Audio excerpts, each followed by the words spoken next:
God's work, God's wall, God's ministry lies in ruins because everybody feels, hey, it's not me.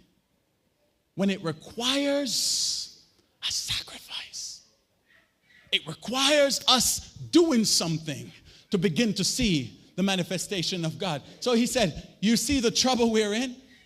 Jerusalem lies in ruins, and its gates have been burnt with fire. Come, let us build the wall of Jerusalem, and we will no longer be in danger, in disgrace, And he says, I also told them about the gracious hand of my God on me and what the king had said to me. They replied, watch this, let us start building. So they begin this good work. Can somebody shout and say, I want to build for God? So we have to understand that God requires us to move in order for him, or for the work that he have already established for us to do to come to fruition. I don't like to see when there are things that should be better. It's not better because everybody just pull back and say, it's not me. I think there are places where the church could have been and churches could have been, but because the body of Christ, they said, I'm not called for this. Even though a word has been spoken to them to carry out a particular work, they said, well, it's not me. And that's the issue with the life or with individuals today. They say, it's not me. But anything that pleases them or make them happy, they say, that's me. But where is God in that? The next example and final example for you today is the example of the disciples.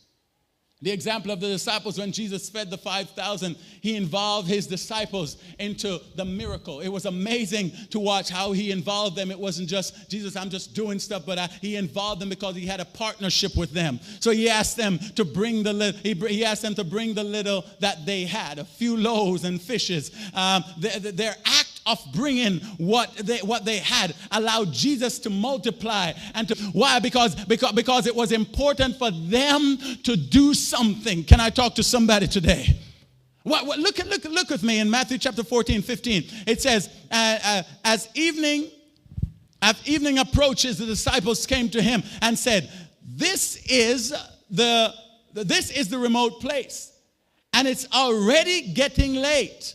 Send the crowd away so they can go to the villages and buy themselves some food. Watch this. Jesus replied, they do not need to go away. You, somebody shout you. You give them something to eat. You give them something to eat. And he said, we have here only 5 loaves of bread and 2 fishes. So they answered, bring them here to me. Somebody shout partnership. Jesus said, bring them to me.